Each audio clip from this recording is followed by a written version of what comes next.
Is there anyone not familiar with New Era caps at this point? I doubt it.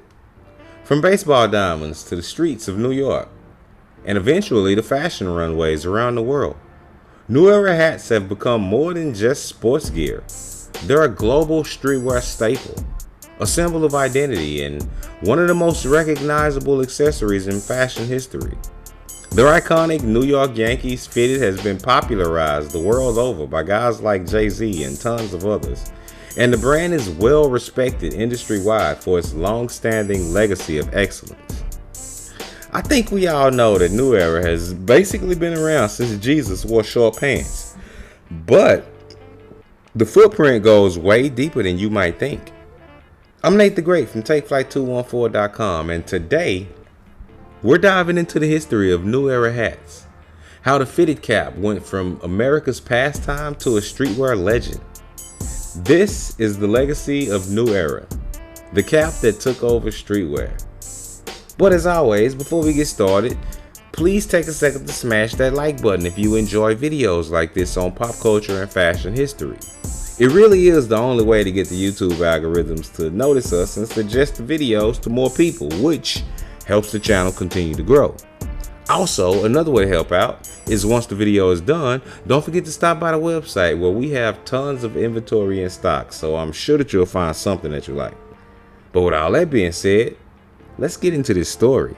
The tale begins long before the arrival of the mythical Yankees fitted. At the end of the 1800s, when two German brothers, Erhard and Christopher Koch, immigrated to the US in the suburbs of Buffalo, New York.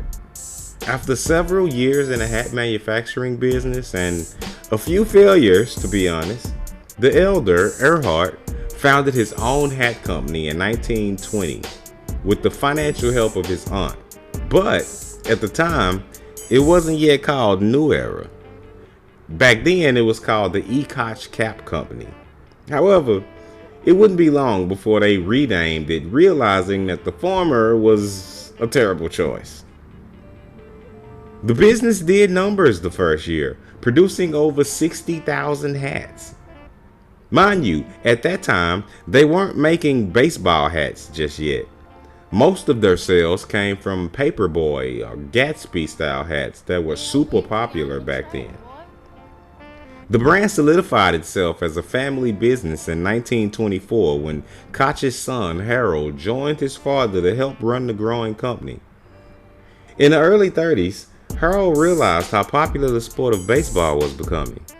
He also noticed that trends were changing and the Paperboy and Gatsby hats weren't selling like they used to. So, he decided to get into the baseball hat business.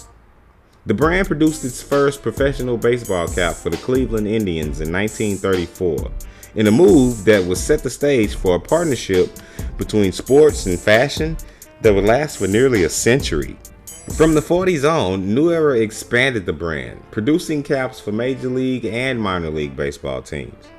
1954 was a landmark year for the company as it marked the birth of the 5950 cap that would make New Era world famous. Designed with a structured crown and flat bill and fitted sizing, the 5950 was different from the floppy baseball caps of the past. It looked sharper, cleaner, and more professional. Over time, it became the official on-field cap for Major League Baseball teams, cementing New Era as the go-to brand in America's pastime. But while it started in a diamond, the fitted cap wasn't going to stay there for long. In the 80s and 90s, New Era hats crossed over into the streets, especially in New York. Hip-hop culture adopted the fitted as part of its uniform.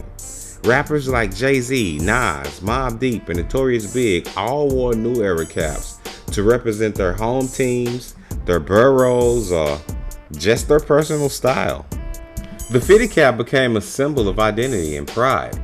Wearing a Yankees fitted wasn't just about baseball, it was about representing New York itself. Meanwhile, West Coast rappers rock Dodgers and Raiders caps while we rock Cowboys and Texas Rangers stuff, tying the brand directly to hip-hop's regional identities. As hip-hop spread, so did New Era. By the early 2000s, the fitted cap was everywhere. Music videos, album covers, and street corners from LA to Tokyo.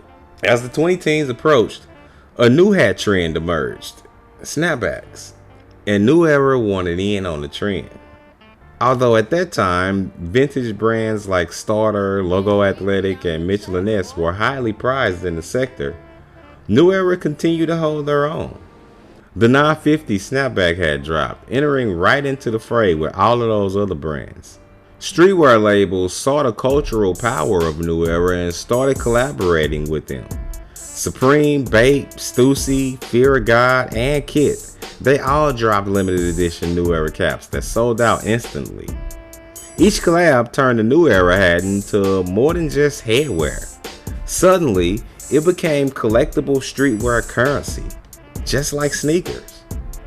What made New Era stand out was its versatility. Whether you were a skater, a rapper, a sports fan, or a fashion head, whether you still wore fitted hats or snapbacks now, New Era had something that was for you. Even as it exploded in streetwear, New Era never lost its sports connection either.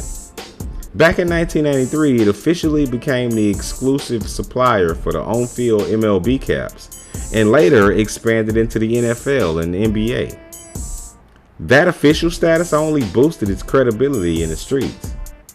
But more than just the logo, New Era caps became a way to tell a story. The way someone bent their brim, the team that they repped, even the sticker being left on the visor, it all meant something. The fitted became part of the language of streetwear itself, a piece that could tie an entire outfit together. The new millennium was huge for the expansion of New Era. They opened their first offices outside of the US, which was in Canada originally, and then later the company globalized when they opened in Europe, Japan, and Australia, all within a 2-year span. The 2000s also saw new technological advancements to the product. With performance as the focus, new materials were developed that managed sweat and heat, and a new coloring was used under the visor to reduce glaring. Today, New Era continues to dominate both sports and fashion.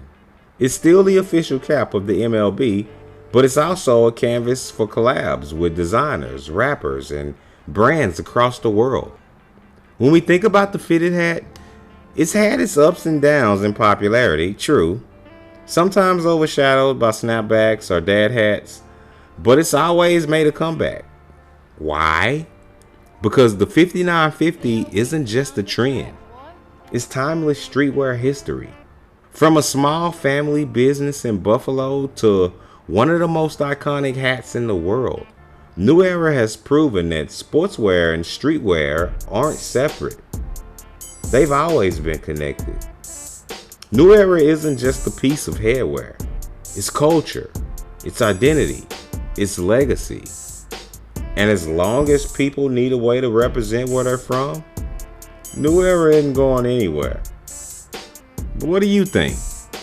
Were you a fan of New Era back in the day? Do you still wear their stuff now? Hit us up in the comment section and let us know. Also, if you made it all the way to the end of the video and you enjoy content like this, then don't forget to hit that like button. Liking, sharing, and commenting on these videos is really the only way to get the YouTube algorithms to notice us. Otherwise, we just kind of get tossed to the side. And if you want to be updated whenever we drop a new episode, then don't forget to hit the subscribe button and then the notification bell. That way you can be dinged each time a new video is released. With all that being said, I'm Nate the Great from TakeFlight214.com, signing out until next time. Peace.